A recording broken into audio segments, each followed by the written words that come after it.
Well,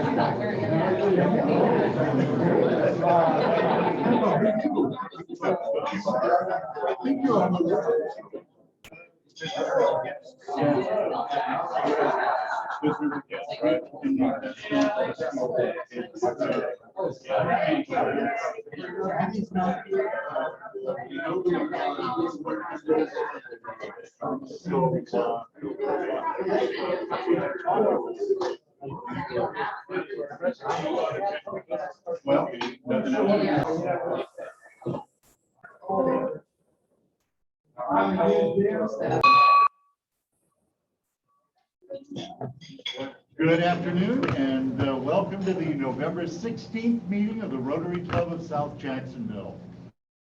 For our Zoom members, you've heard these instructions before, so I will not reiterate. If you want to talk to us, unmute or send something via chat. We are glad that you are joining us virtually today. Thank you to our greeter, past President Tom Rainey, and the prayer and pledge will be given today by Eddie Farhat.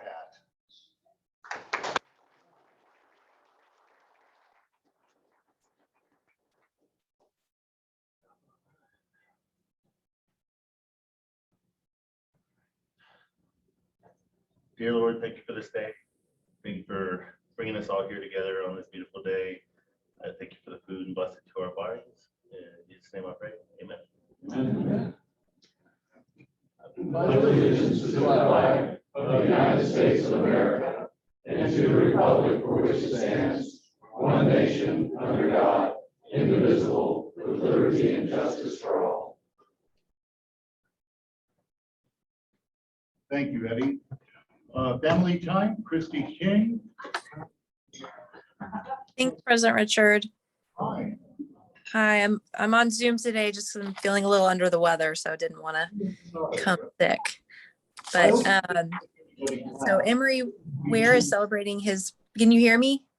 Yeah, we can. Okay, perfect. Emery Ware is celebrating his birthday on November 20th and also celebrating 33 years total as a Rotarian on November 19th. And please keep Marcus Drew's family in your thoughts and prayers. He was such an amazing person and Rotarian, and I know I'll miss him greatly. Thanks, President Richard. I say that's your report. Thank you so much. And we hope you're feeling better very soon. Thank you.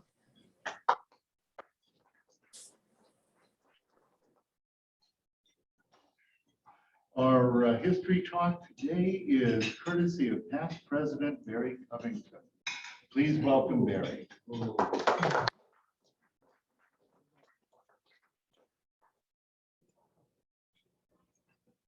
2 hours, right? I got it. It'll only seem like 2 hours.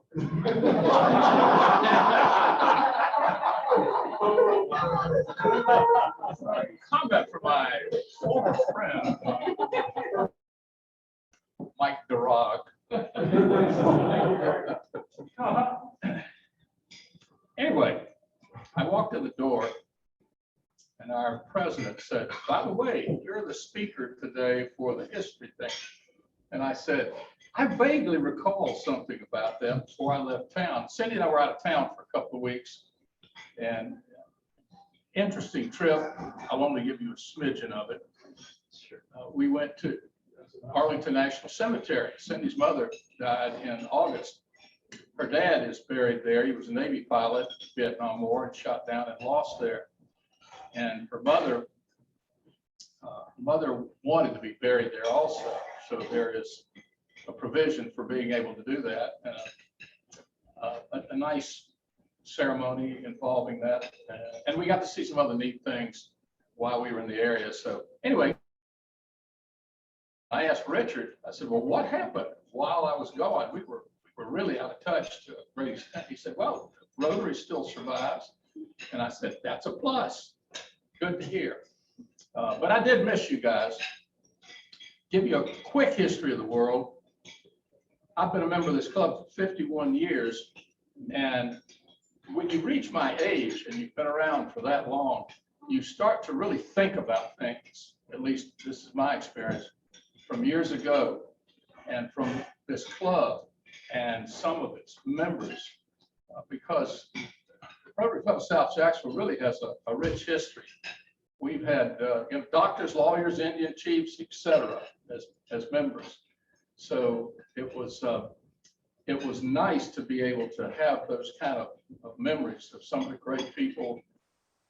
Experiences. I remember when we were meeting at what was the name of it out there? The restaurant that then became a furniture store on University Boulevard. Somebody will know that. Valley. Thank you. We were leaving the meeting one Tuesday, and they had a little bar area with a TV. Back in the days, TVs were about this big. And we all stopped to watch because you can date this because it was the landing of the first space shuttle flight. So whenever that was, of course, the country and the world, I guess, was kind of riveted on that to a great extent.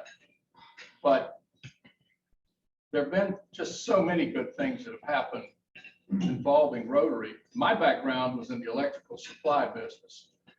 I went to high school at Bowles back when it was a boys' military school.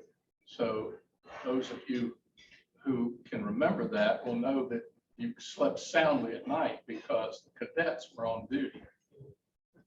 And my wife published something recently, memorial, I guess,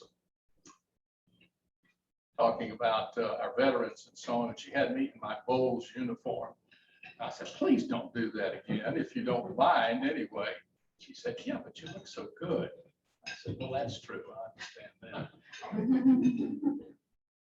My dad was a member of the first consolidated city council here, Wallace Covington.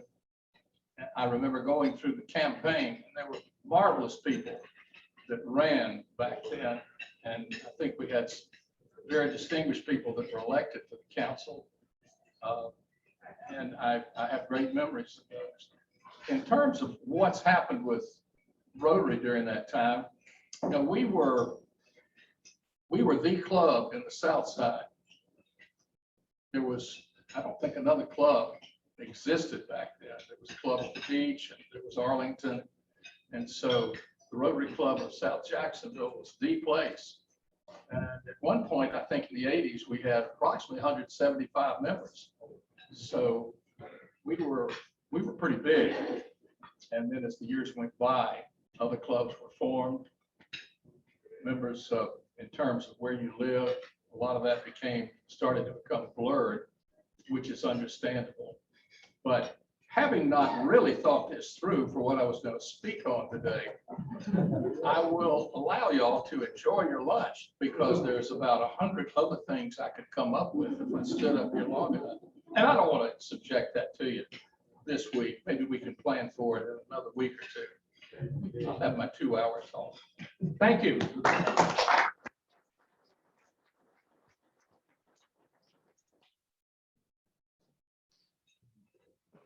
Thank you, Barry. Some announcements for us this afternoon.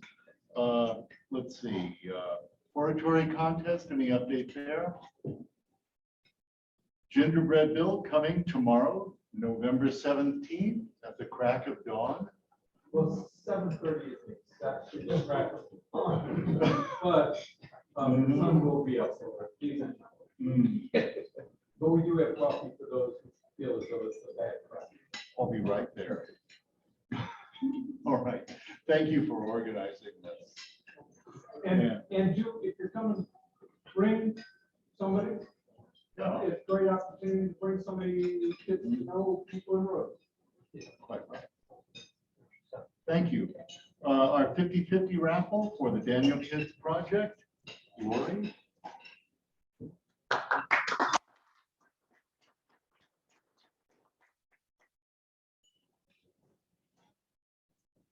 Thank you. We've raised so far a total of $450.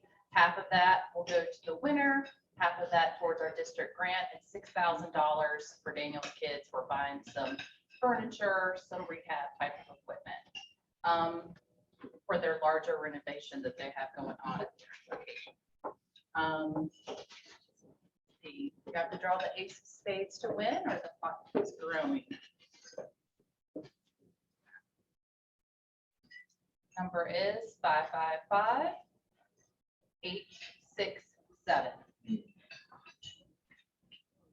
867. Woo! Lucky. I believe this is the first time today. Generally doesn't have to have.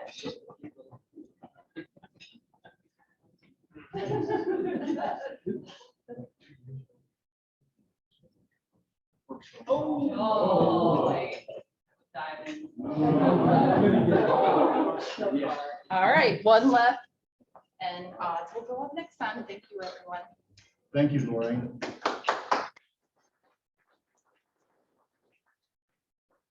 The board will meet immediately following this meeting today. If we have a quorum, we'll get things done. If we don't, we'll practice meeting for next time. There is no lunch meeting next week. Happy Thanksgiving. If you got a sticker for your parking voucher, that's good. If you didn't and you've got it in hand, there'll be another opportunity on your way out, or we'll sort it out next time. That was a brand new development and a surprise for all of us today. Thank you for being so flexible. It's my pleasure to introduce Crystal Broen for a presentation on the Rotary Foundation. Please welcome Crystal Broen.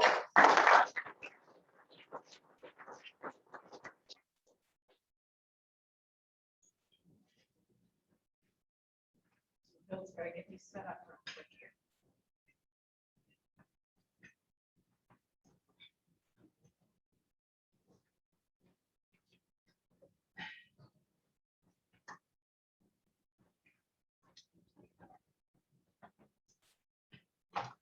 So I am the chair of the foundation committee. And since I have not had time to call a committee meeting, I'm doing the presentation alone. So I'm a committee of one this year. So the Rotary Foundation, we all hear about on a regular basis every time we come to a meeting or we read our Rotarian magazine. And so it's always good to remind people as to what the Rotary Foundation does. So the purpose of the Rotary Foundation, it has 7 areas. It has education and literacy, maternal and child health, peace, conflict prevention. I mean, you can read all of those. I don't need to do that. But the causes, they focus on causes that build international relationships, improve people's lives, as well as create a better world. So each of these areas have money flowing into them, and there are different projects in each of these areas. So our money goes, when we donate, goes into those different areas, and they can go towards district grants, just like Project Lori talked about, where we're helping out Daniel, the home for some children. And we've gotten a grant of $3,000 from the district. And we, as a club, are donating $3,000. And that's where your raffle money goes today. And so what we're doing for that project is we are raising $3,000, of which we already have another $3,000. And we're supporting the purchase of furnishings and pediatric therapy equipment, as well as there will be a plaque thanking our Rotary Club for participating in that project. So the deadline to get applicant grant is April 30th. And if you come up with an idea that you would like to write a district grant for, then I know Lori has participated in doing that, and she might be able to help you. And I'm sure there's other people here who have done it, because we've done more district grants over the years than just the one for Daniel. There are also global grants where we would partner as a club with another club in, say, Africa or Haiti to make a difference, build wells, help with farming, provide computers, build a school, that type of thing. And those are $30,000 minimum grant. And then there are the programs of scale, such as there is a malaria-free Zambia. And that is a $6 million project that has multiple partners that has been going on for quite a while, where they're trying to rid Zambia of malaria. There are also global grant scholarships. And so this year we have one global scholar that's a native of Jacksonville, and that person will do peace and conflict resolution at Oxford University. That's where they will study. And so they are looking for, I don't know the name of the person, Jeanette Loftus told me about this person, but they will go to Oxford University and study peace and conflict. And if you're interested in supporting that project, they will gladly accept your money. We also have vocational training teams and then Rotary Centers for International Studies. And the Rotary Centers for International Studies have 50 fellowships that they will process each year, and then 80 certification people who can go through the certification program, which is a one-year blended program. And they're looking for people who have experience with peace and development. And so in the United States, Duke University and the University of North Carolina, Chapel Hill are where people go to do their master's degree, get their fellowship for that. And then other places around the world are in Tokyo, Japan, and Uppsala, Sweden. All right, and polio eradication is a big project. Everybody's heard of that. That is one of the main projects that the foundation works on. And we've impacted 3 billion children so far have received polio vaccines. And that has had an impact on 19 million people worldwide who have not been paralyzed or died from polio. And we have, for the last 4 years, we've been without a case of wild polio throughout the world, outside of Pakistan and Afghanistan. And those are the 2 places in the world that are still struggling with the polio virus. This year, there has been 1 case in Pakistan and 3 in Afghanistan. And then also we've also used the infrastructure that we have in place worldwide for distributing polio vaccines to help fight the Ebola virus, as well as to help COVID-19 over the last couple of years. And the goal is to stop permanently the transmission throughout the world of the wild polio virus. And for those of you wondering about, oh, well, with the Taliban taking back over control of Afghanistan, what's going to happen? Well, the report is that the Taliban is working with Rotary International to put in place the distribution of polio vaccines and continue that. And they've put in an executive person to help with healthcare and oversee the polio vaccine distribution in Afghanistan. And they are still alive and they have not lost their position yet. All right, so how can you give your money? You can give, this is covered here, but you can give cash, okay? That's really important. You do that through your club dues. You can give your $25 every time you pay your club dues in the quarter. You can also give it a recurring gift through the website, myrotary.org. Then there's employee matching gifts, as well as if you're over 72 years of age and you have an IRA, you can direct funds to Rotary as a beneficiary of your IRA.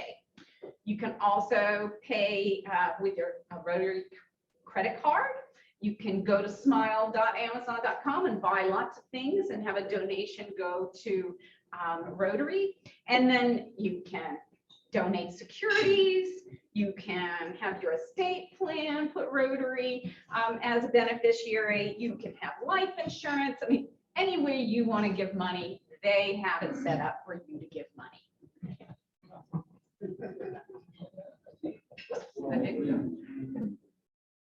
So it's not going.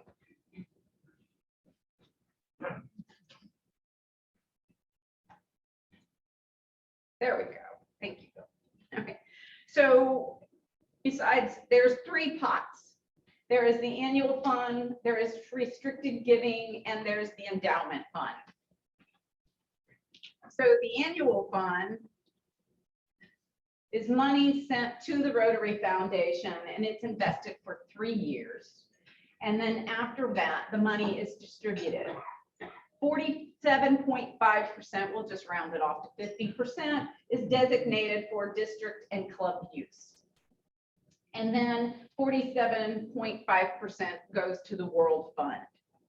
So the most common donations besides Polio Plus is when it goes to the district and club use. And we have a committee here locally, it's called Share Committee, and the Share Committee is made up of a representative from the top 2 giving clubs in the district, the top 3 per capita giving clubs in the district, plus the district grant chair and the district foundation chair. And they are the people who review the district grant applications and decide where the money is going to be used within our district.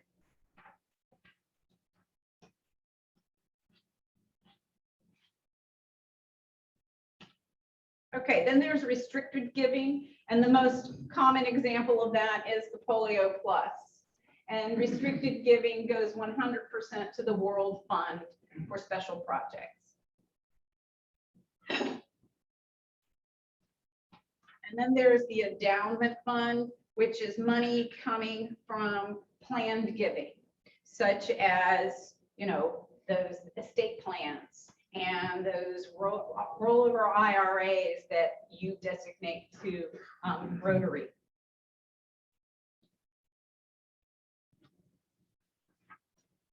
All right, and these are the different types of recognition that we can give and we can get recognition for. So if you're giving quarterly $25 as part of your dues to the club, and you agree to do that, then that means you're giving $100 a year, and therefore you're a sustaining member. If you give $1,000 a year, or you have enough points accumulated that it's the equivalent of $1,000 a year, then you can be a member of the Paul Harris Fellow. And then, and those are people who pledge $1,000 per year to Paul Harris Society. And then there is the Polio Plus Society, which are those who agree to give $100 a year to Polio Plus.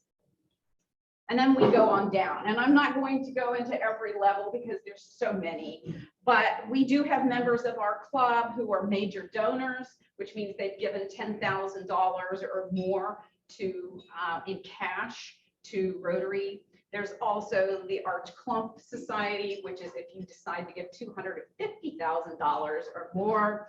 And then there we go down to the Bequest Society, which is if you bequest through a life insurance policy or your estate at least $10,000 or more. So, and then there's every Rotarian every year, which is everybody in the club gives $25 to the annual fund.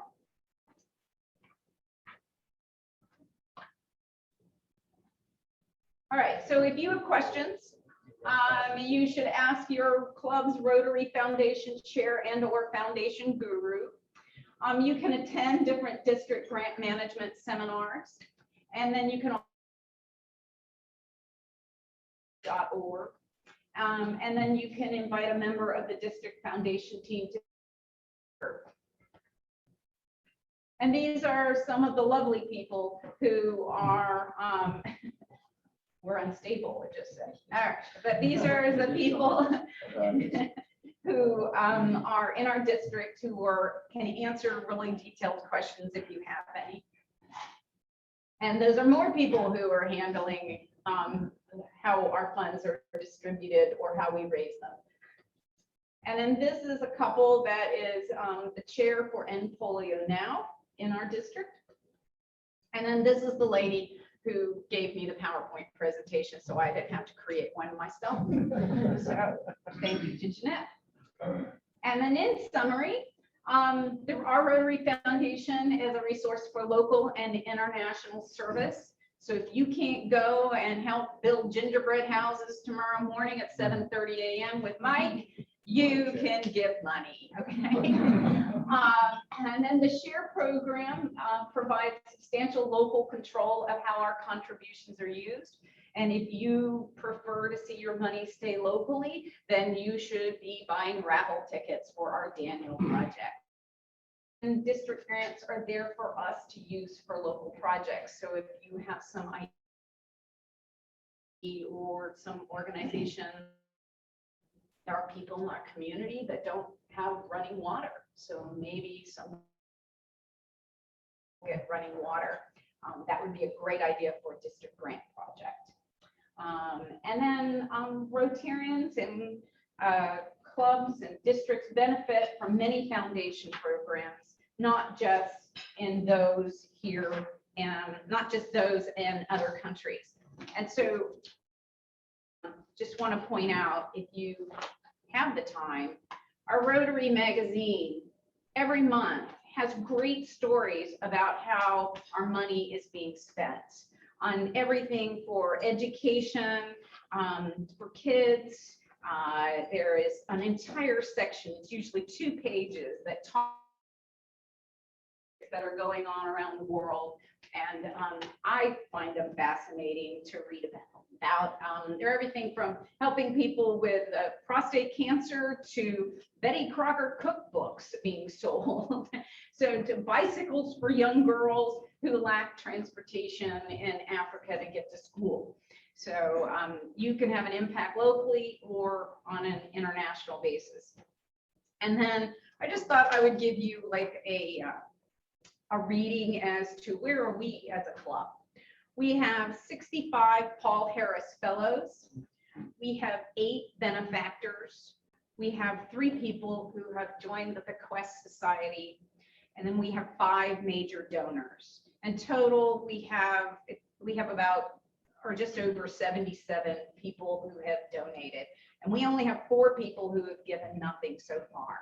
So if you don't know whether or not you've given money, or if you know you're one of those 4 people, you can always sign up to, at a minimum, give $25 each quarter when you pay your dues. Thank you.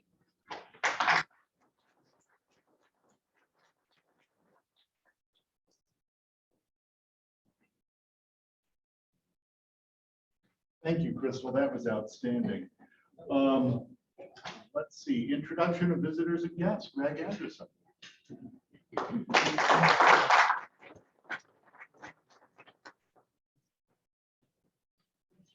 Well, good afternoon, everyone. It's great to see you. I think this will be brief. So do we have any from the internet, any visitors, guests from the internet? And we're not going to do that. So based on the list, we have no visitors, guests, only Les, who's going to introduce. You want to do it now? Yes, I'll introduce. Yeah. We have accompanying our speaker today is his public relations representative and a former member of our club, Janelle Moraine. All right, so it's sound time. So ready? Go ahead, Maestro.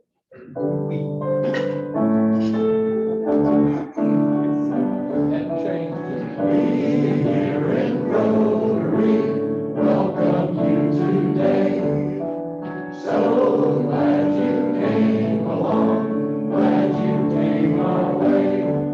Our hand of fellowship is yours, sunshine or in rain. We here in Rotary say welcome, come again.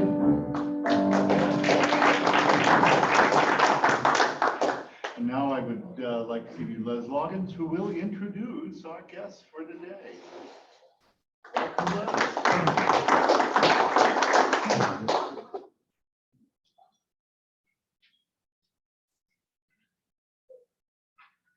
Do you remember that beer commercial where they talked about the most interesting man in the world? Well, I tell you, I think the most interesting man in the world is our speaker today. Many people and journalists know Mort Crim for many different things in the broadcast profession. He was a news anchor in Louisville, Philadelphia, Chicago, Detroit. He's had 4 national syndicated radio shows. He was the ongoing substitute host for the Paul Harvey Show. And he co-hosted the news with many people know with Jessica Savage. But maybe even more people know Mort as the inspiration for comedian actor Will Ferrell's role as Ron Burgundy in the movies Anchorman and Anchorman 2. I had a chance to meet with Mort, and he has so many fascinating and funny stories. I want to just mention a couple of them. The first one was people don't know that this happened at the time, but Walter Cronkite got stuck in the bathroom. He couldn't get out of the stall. The door was stuck. And so Mort was able to help him get out just in time so he could go on the air to broadcast a rocket launch. Another case was Mort went with it was President Johnson's entourage, went to the Philippines, and he was asked to dance with Philippines First Lady Imelda Marcos.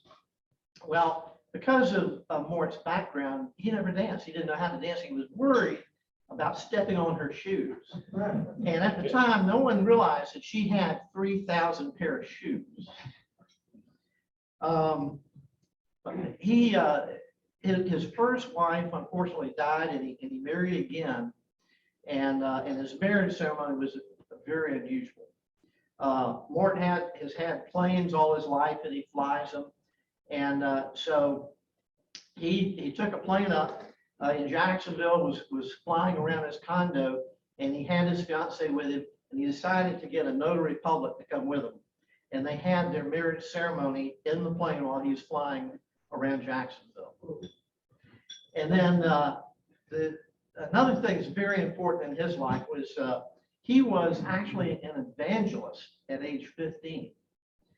And he struggled with his faith throughout his years. And but in his later years, he was able to resolve that. All of these stories and even more are all in his newest book. This is his 8th book. It's entitled Anchorman, a Journalist Searching for Truth, which, by the way, autographed copies are out here available for your holiday shopping. But anyway, so please help me welcome, who in my opinion is the most interesting man in the world and a Paul Harris Fellow, Mort Crim.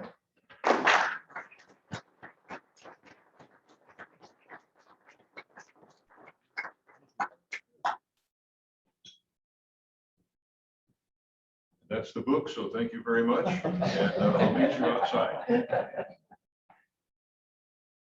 Thank you, Les. I enjoyed my lunch with you the other day, and I appreciate the introduction. And you didn't mention the 6 Emmys that I received. I wanted you to talk. Well, I thought about that because there was a lady who introduced me one time and said that I was the recipient of 6 Emmys for my television work, only she said, for Mort's work, he's received 6 enemies. I'm guessing she was a little bit on the conservative side. I've always made it a habit, even if I know where I'm going, to use the GPS as a backup. And so this morning, we live at the beaches in Cypress Village, input the DoubleTree Hotel, and it gave me 2 options for getting here.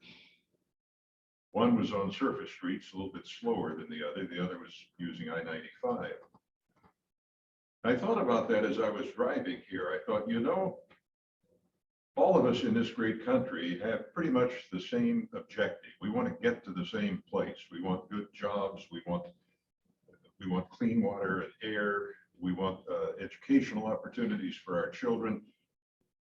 If you look at the objectives, the goal, the destination, it's all pretty much the same. But there are different routes for getting there.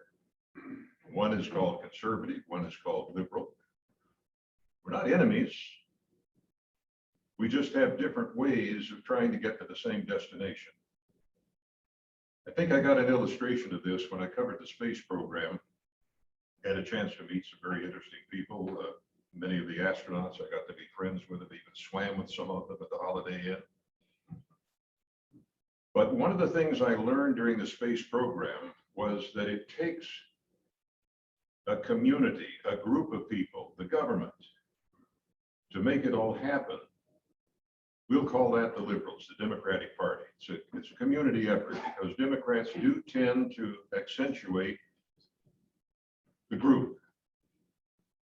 Some people call it socialism. I don't call it that. I just think it's a different perspective. It's a different way of looking at life that says it takes these agencies and these groups. But in the final analysis, yeah, it took those groups to build the rocket and design everything and put the computers together. But in the final analysis, it took the individual courage and effort of 3 young men to make that first trip to the moon. We'll call those the conservatives, the Republicans. Took it all, didn't it? And hasn't our country worked best when the two folks in a dynamic tension, debating ideas, arguing with each other, but not viewing each other as enemies? I don't know when this corrosive idea came into our society. I know it's been exacerbated by media and social media and the quick proliferation. You know, they say a lie can travel halfway around the world while truth's getting its boots on. Well, it travels so fast these days with the internet. So I would ask you to join me in a personal effort at the level that each of us work and live and operate. I think it was Robert Kennedy who said, you know, what can one person do? Well, it's like throwing a pebble into the water. A pebble will only put out a few little waves, but if enough people throw in enough pebbles, then those waves come together and they make a mighty wave. And I think that's where change is going to happen in our society. It's not going to start in Washington. It's going to start right here with people like Rotarians who are doing such incredibly good work. I was impressed as I saw the list of all the things that Rotary is involved with. My dad was a Rotarian for many years and served as president of the Rotary Club in Decatur, Alabama. So I'm quite familiar with your work and the good work that you do. We have to keep it up because it's here at the grassroots level, at the level of localities. You see, I'm sure there are people in this room of varying political persuasions and parties. I doubt that you're all homogeneous when it comes to your philosophy or your theology. But you work together for a common good, recognizing that there are different paths and different ways to get there. But we as Americans hold common objectives. We have to get back to that, folks. And it's going to happen when people like you and me and others like us in groups like Rotary and in churches and in other civic organizations and PTA meetings and as individuals in our communities say, hey, enough of this, enough of the division, enough of the rancor. We can disagree without being enemies. And I will tell you right now that we journalists are not enemies of the people, whatever you might have heard to the contrary. We try as best we can to tell the truth. Now, I've been out of the business for several years, and let me start by telling you a little bit about my memoir, which is going to be available, a few limited copies here if you'd like an autographed copy. If we sell out, I only brought 12. You can get the book at www.mortcrimspeaks.com. Used to be mortcrim.com, but I sold my production company and they bought the name with it, so I had to come up with a different website. So it's mortcrimspeaks.com. Well, the first thing I'm asked is, how did you're a serious journalist and you are recognized in your industry as being somebody who takes your role seriously. How in the world did Will Ferrell ever decide to use you as the template or the archetype for Ron Burgundy, the airheaded, skirt-chasing, bumbling idiot of an anchorman. Well, my understanding from reading some of Will Ferrell's statements in interviews was that his co-producer and writer of the shows, the Anchorman shows, Adam Mackey, grew up in Philadelphia and had watched me on television with Jessica Savage. And then Will happened to see me being interviewed after Jessica's tragic death in an auto accident. And he told Rolling Stone magazine, he said there was this Anchorman guy, Mort Crim, who still used his Anchorman voice. And I thought, did Will think I had one voice for ordering a ham sandwich, reading bedtime stories to my grandkids, and another voice for broadcasting? But he and Mackey got the idea then, well, there's the material here for a parody, for a spoof. And so they came up with the Anchorman movies, Anchorman 1 and 2. But when Anchorman 2 was being promoted by Paramount, Will was doing a lot of interviews and he kept mentioning my name as being the idea, the guy that gave them the idea for this. Well, I met Will then. He was gracious enough to invite my wife and me to the premiere of the movie in New York. And he had seen several of the interviews I had done, because once he announced that he had based this character on Mort Crim, then I began getting inundated. I was on Good Morning America, I was on Fox and Friends, I was on the Today Show, I was on all kinds of national media saying, how does it feel to be the brunt of this parody? And I handled it with good humor because I thought it was pretty funny. And so when I met Will at the after party, he said, I want to thank you for the good humor that you've shown in all of this. And I said, well, Will, if you had billed this as a documentary, I'd be thoroughly pissed. But I said, as a parody, I thought it was good fun and I enjoyed it. I always enjoyed Ted Knight, his depiction of, an airheaded, know-nothing anchorman on the Mary Tyler Moore Show. I think all of us, lawyers, judges, doctors, business people, news people, have got to be able to laugh at ourselves, because there's, in all of our professions, it's pretty funny. And so we shouldn't take ourselves too seriously. So the book started out really to be a chronicle of what it was like to be the real anchorman. You've seen the parody, you've seen the jokes, and friends and relatives said, you've had so much publicity with all of this, you really should write a book and tell the behind the scenes story of what it was like to be an anchorman in the 70s and 80s and 90s. Boy, I've been retired over 20 years. I was retired until Jonelle came on the scene to start promoting my book. And now she had me doing an interview this morning on Zoom on a Philadelphia TV station, then a podcast right after that, and now this lunch with Rotary. So she's keeping me, has brought me out of retirement. So that's how it started. I was encouraged to write this book about what it would be like to be a real anchorman. And it took 3 years. Did a lot of research, checked my stories and facts with a lot of people who were part of it at the time to say, did I get this right? Is this information accurate? Are these dates correct? Sent the manuscript off to my agent in New York, Susanna Einstein, Einstein Literary. And she called me back and she said, I like your book. I think it's well written, very interesting stories. But she said, you know that I'm Jewish. And I said, of course, I know you're Jewish. Well, she said, I never thought I'd be saying this to someone, but I think your book needs more Jesus. Well, I said, Susanna, I know what you're telling me.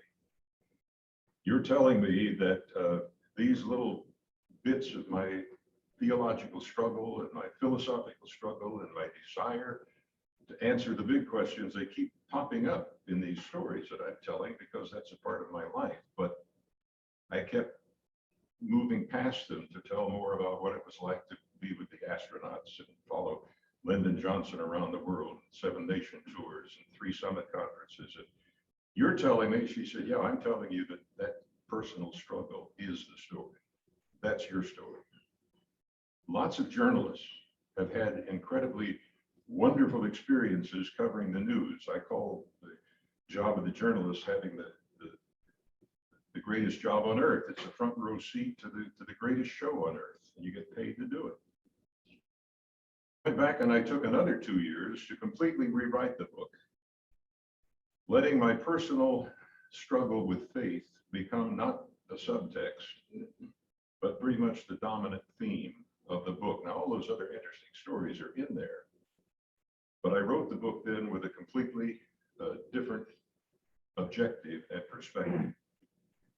Whereas the first draft of the book was written because I wanted to write a book, I ended up writing it because I had to. And in sharing my own personal struggle, coming from a very conservative evangelical home, my father was a minister, a wonderful man. I loved him and love him dearly. As honest as the day is long, a true believer and a man of great faith. But I began even as a teenager to question the literalism and the conservatism and the slant on the Bible and on the truth and on Jesus and on God. That, you know, there was a song, a country song, old time religion was good enough for Mama, it was good enough for Pappy, and it was good enough for me. Well, it wasn't good enough for me. I had to test the things that I had been taught to believe. And you know, it's very painful when you start challenging what your tribe, your church, your family, your group believes. And I started out to follow my father as a minister, and I began to realize I can't stand in the pulpit where I'm expected not to explore truth, but to substantiate what is already believed to be truth.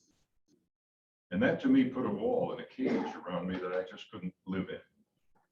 Now, I know there are many ministers in many denominations and many churches today who don't have that. They are much more liberated. But in my particular tradition, my particular church, you were expected to believe certain things. And if you didn't believe those things with your head, you were disqualified. And I couldn't do it. And I thought I'll become a journalist because, in theory at least, a journalist's goal in life is to find the truth, find the facts. And it doesn't matter what sacred cows you slay in the process. And so that became the story of my investigate and probe and challenge all of the things that I had been taught became the basis for the book. And that's really what anchored a journalist's search for truth. Some people think that search for truth is facts with a little, you know, FACTS, as journalists look for facts. No, this search for truth for this journalist was trying to find answers to the cosmic questions, the big questions. Is there a God? Who am I?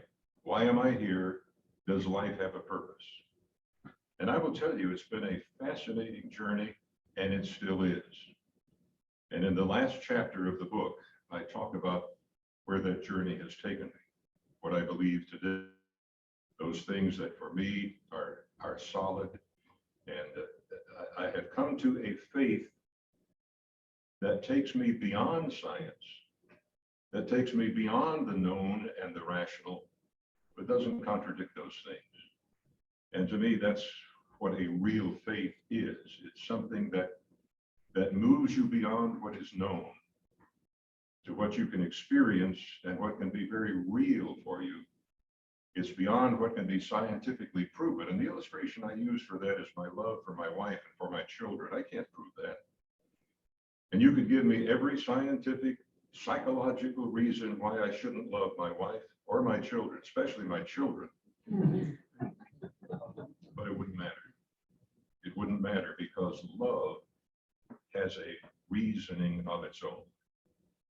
So if you are interested in the book, I hope you will enjoy journeying with me along.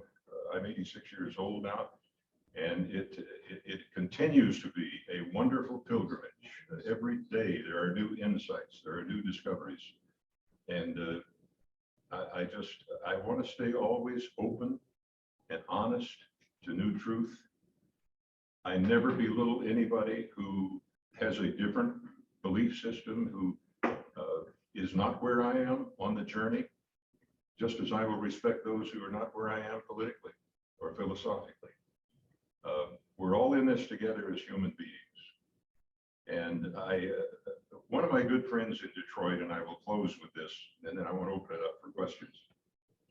I have lots of answers. I hope they will match your questions. Sparky Anderson, who was the manager of the Detroit Tigers when they won the World Series, and was it 84? I think it was 84. Kirk Gibson got that winning home run that clinched the series for him. Sparky Anderson was one of the nicest people I've ever known, in or out of sports. And I attended a tribute breakfast for Sparky. And when he got up to speak, he said, you know, he said, my father years ago gave me 2 words to live by. And he said, Sparky, if you will live by these 2 words, you will never go wrong. And he said the 2 words were simply this. And he said, I've tried to live my life by them. He said the 2 words were, be kind. And that sort of summarized Sparky Anderson's life and his dealings with his players, with the press, with the public, and with his own family. That's the one thing I have tried to be throughout my life. It's the one thing I would encourage everyone to be. It's something that is sorely lacking in today's society. Amidst all of the noise and all of the conflict and all of the rancor and all of the demonizing of people who don't look like or sound like or think like we do, if we could just get back to that basic principle that was a guiding philosophy in Sparky Anderson's life, be kind. Thank you.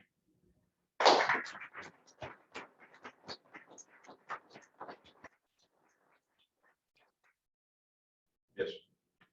You mentioned you weren't certain why things changed. I remember stories during the Civil War, there being beatings on the floor of the Congress. So it made me realize there have been times when we haven't had good civic discourse. But is there anything that you see over the last 30 years? It seems like it's just been building steam, but anything that's kind of that kicked off this increasing lack of civil discourse? No, technology. Really? I really think the primary, this is a complicated question and takes a complicated answer, but if I could distill it to what I think is one of the most important reasons is that technology has amplified and made easy the dissemination of all of the venomous stuff. There is a good side. I mean, during COVID, we've been able to sit at home and enjoy our church services. You've had people today who were watching this Rotary meeting thanks to technology. There's a good side. But it also has made it possible for anybody with a computer or an iPhone to say anything, no matter how bizarre, no matter how untrue, and then it gets amplified. And then it gets picked up and retweeted and reposted on Facebook. And so I think one of the things that we have to contend with today and figure out how to deal with it.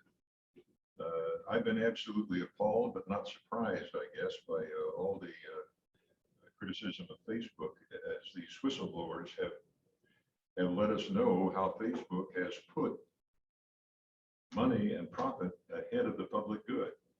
Every company has to make a profit, but when that becomes the only thing you're out to do, and you have the public good no longer weighs into the equation. So we've got a real problem on our hands with social media, with the internet, with websites. I don't have any answer to it. I don't think society has yet found an answer for it. I'm not sure when Congress is going to find an answer for it. But that, in my view, is one of the things that has also aggravated the divide in this country, dangerously so. So when I was growing up, it was always thought of as, from a reporter standpoint, keep yourself out of the story, just report the facts and not your opinion. Now it seems that everybody is their opinion of the facts and they want to be in the story.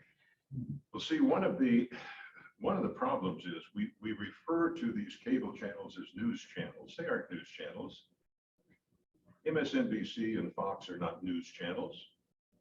They take news material and use it as entertainment and tailor it to appeal to their particular audience. They're not news channels. So where do you go to get the news? Well, that is a challenge, and we all have to be our own editors in this complicated day and age.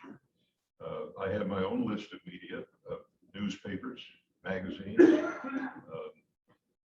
Newsweek is no longer available as a print magazine. It's gone the way of so many of them. We still get Time magazine. We get The Week, which is an excellent compendium of thought and columns and various viewpoints from all over the world. I still get, I take the Jacksonville newspaper online, get the Sunday edition, print edition. We get the Washington Post, the New York Times online. I think you just have to search around and find organizations that seem to be committed to, and I'm not talking about the editorial pages of these newspapers, but that have reporters that you can have confidence in, and that makes each of us responsible to be our own editors. There's no simple, easy formula for coming up with, this is where I'm going to find the truth. Find some here and some there, but it is a supreme challenge for all of us. When I was delivering the news, of course, anchor people have a very high profile in a community. It was particularly true back in the 80s and 70s. Before there was so much cable, there were 3 channels in town, the network affiliates, and then a PBS station, and maybe one independent. So the anchorman had a very high profile in the community. And I was approached in the same year to run for Congress by the Republicans and the Democrats. And I told my wife, what a wonderful compliment, because I apparently delivered the news with such objectivity. Neither party knows what my philosophy is. They both think I would be a good fit. That's, to me, the proper role of a journalist. It's like a judge, and I understand we have some judges here today. They have biases, prejudices, points of view, political philosophies. But professionalism is when you leave those things in your chamber, go up and sit down on the bench and take on the role of an arbiter who's going to be fair.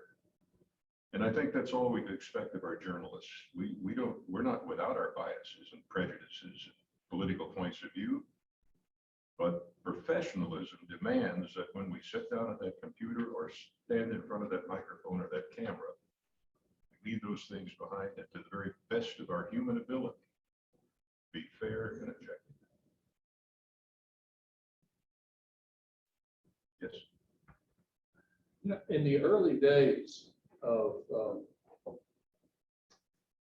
communicating with each other, with a variety of ways that you can do so over the internet. And I would get emails from friends of mine, some of them dating back to high school, with absolutely breathless revelations in there, at least to them. And I can remember I would look at it and I'd say, sometimes I sent things back to somebody and said, maybe you ought to check with the fact checking thing, because the stuff that people were sending, I said, wait a minute, even I, who consider myself a pretty conservative person, was saying, no, what you're telling me that you believe to be now the truth because it came over the internet, therefore it must be the truth, was disturbing to me. And as the years went by, I noticed that so many of my longtime friends, they began to tone it down, because even they, I think, were realizing that, I call BS on this. And what I'm wondering, what I'm getting to is that I watched Fox News for a long time, and I still do. But in recent years, I have found myself also going to MSNBC. I always liked Joe Scarborough. When he went to the dark side, I was concerned about that. But anyway, my point is, do you see that there are people that are maybe, and let's talk about Republicans, that maybe there is under the bell-shaped curve, that there is a big gray group of Republicans out there that are saying, wait a minute, I don't like what has happened in recent years. I don't like what I see the party doing. And I'm wondering, do you feel like there is going to be a move maybe more toward a reasonable? I think most Americans are somewhere in the center. And I think most Americans are not extremists either way. That's been my observation over the years as a reporter, interviewing a lot of people in political parties. I think there's the two extremes in recent years have attracted more because they make the most noise. But you put your finger on a very important point, and this also relates to the dangers of technology. When I was in the Air Force, I'd had some broadcast experience and journalism experience before I went in, and I got assigned as a writer and producer for radio and television. I was a PR flack for the Air Force. It was very good. I enjoyed it very much. But one of the things we would do when one of our generals, I remember General Tom Power, who was commander of Strategic Air Command, and I worked at SAC headquarters, and they were going to have some kind of a party honoring him. And the colonel I worked for came in and he says, "Can you put together a comedy tape?" And I said, "Yeah, we'll just take one of the general's speeches and I'll chop it up and I'll do an interview and I'll have him giving answers to things that are totally unrelated to what I'm going to say. Yeah, so totally out of context." And that was fun. And we did that. This was back in the days when everything was on reel-to-reel videotape and you edited it by marking it with a grease pencil and cutting it with a razor blade on an aluminum block. But that was what we did for fun. But when you think about that and project that to today's technology, and there was a report, I've not seen the report, but and it might have been on Fox, that they were being criticized for having taken a speech that Biden did and taking out key elements of the speech and editing it together so it changed the context totally. And this happens on both sides. And it's so easy to do now technologically that it's very scary, because you can't know these days, even with so-called news channels, which I've already said I don't think they're news channels, I think they're entertainment channels, appealing to their particular crowd. But there are some exceptions. There's some good journalists. Chris Wallace doesn't have to carry water for anybody. He's one of the best, and there are some others who are good.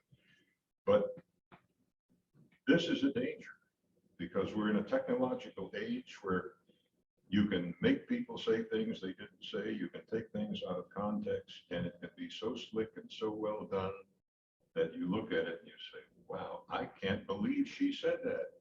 Well, she didn't.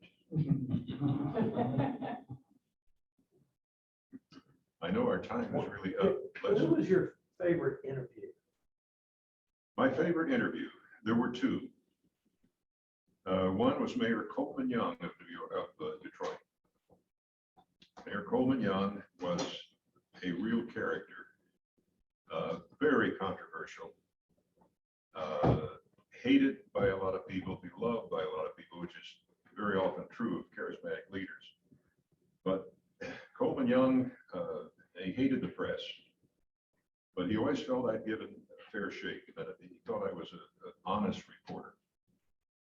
And so he granted me access to follow him around for 2 days, close up with a camera, in all of his meetings. One day was going to be at the Manugian Mansion, where I would talk to him about personal things, get into his life and into his head. And the other day would be spent at the office just following him through a typical day. Coleman Young was one of these guys who about every third word out of his mouth was MF, sprinkled with a salty language.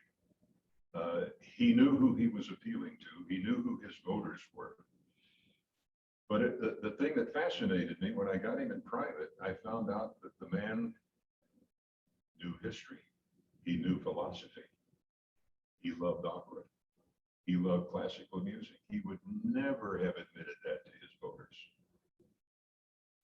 So the contrast in the real Coleman Young and the public political persona of Coleman Young was so startling that I've always looked back on that as one of the most fascinating interviews I ever did. The other one, for entirely different reasons, was Bishop Tutu of South Africa. Desmond Tutu, who was an Episcopal bishop, is an Episcopal bishop, I think he's still with us, was very instrumental in helping Mandela. His, what did they call the reconciliation panels, where people who had so grievously injured the blacks in South Africa, murdered them, tortured them, could come in and confess and make amends, because Mandela had the good sense to know, and Bishop Tutu understood from his Christian perspective, that revenge was not the answer. You either got civil war or you learn how to patch up your differences, find forgiveness, and move ahead. And Tutu, whose own family had been persecuted and some of them murdered, and he himself had spent time in prison. But the man was the closest to a saint of anybody that I've ever interviewed. His attitude, his humility, his love for humankind, his willingness to reach across all of the barriers was, I could only say it was Christ-like. That interview made a profound impression upon me. Lyndon Johnson, that's a whole other story.